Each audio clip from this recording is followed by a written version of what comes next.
Joke ni Pokwang patama sa GF ni Carlos Yulo na si Chloe San Jose. Noong ika-16 ng Agosto, nagbahagi si Pokwang ng isang biro sa kanyang Instagram stories na naging sanhi ng kontrobersya at hindi nagustuhan ng maraming netizens. Ang biro na ipinost niya ay tungkol sa jaw ang laging nakasunod sa isang atleta, na sinubukan niyang gawing katuwa-tawa sa pamamagitan ng isang play on words. Ang biro ay ganito. Ano ang tawag sa jaw ang ng athlete na laging nakasunod?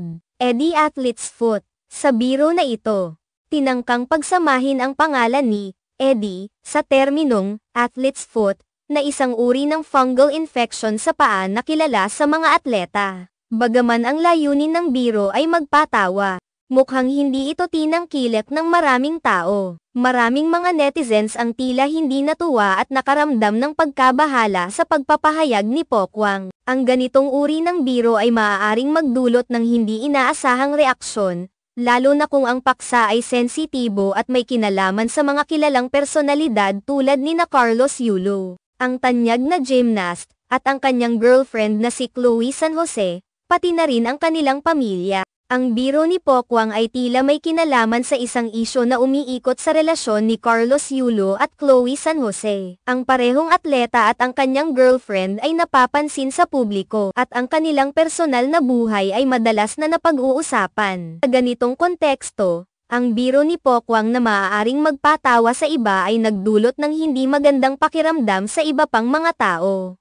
Marahil, para sa ilan, ang biro ay tila isang pagsubok na i-minimize o gawing biro ang isang seryosong usapin na may kinalaman sa kanilang buhay. Sa pangkalahatan, ang social media ay isang plataporma na nagbibigay daan para sa mga tao na magpahayag ng kanilang opinyon at damdamin. Gayunpaman, ang malayang pagpapahayag ay may kasamang responsibilidad, at ang mga pahayag na ipinopost ay maaaring makapagbigay ng hindi inaasahang epekto sa iba. Sa kasong ito, ang biro ni Pokwang na nilalayon sanang magpatawa ay nagdulot ng negatibong reaksyon mula sa netizens, na maaaring nag-iisip na ang biro ay hindi naaayon sa magandang asal o sa paggalang sa privacy ng iba. Maraming mga tao ang nagbigay ng reaksyon sa social media hinggil sa isyong ito, na nagpapakita ng pagkakaiba-iba ng pananaw at opinyon ng publiko. Ang iba ay nag-isip na ang biro ay hindi naaayon sa etikal na pamantayan at tila nagpapakita ng kakulangan ng empatiya. Ang mga ganitong uri ng pahayag ay maaaring magdulot ng pagkakahiwalay o hidwaan sa mga tao, lalo na kapag ang paksa ay may kinalaman sa buhay personal ng mga sikat na personalidad.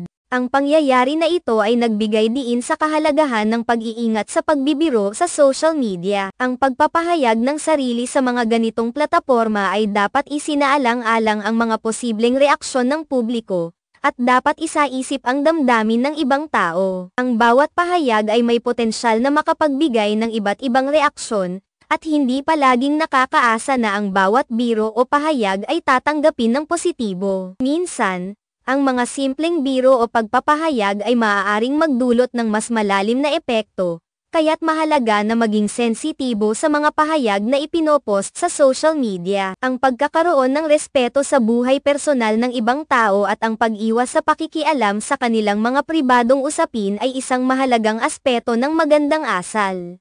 Ang pagganap sa social media na may pag-iingat at paggalang ay makakatulong sa pag-iwas sa mga hindi kanais-nais na sitwasyon at magpapanatili ng magandang relasyon sa iba. Sa pagtatapos, ang insidenteng ito ay nagsisilbing paalala na ang mga biro at pahayag sa social media ay dapat gawin ng maingat.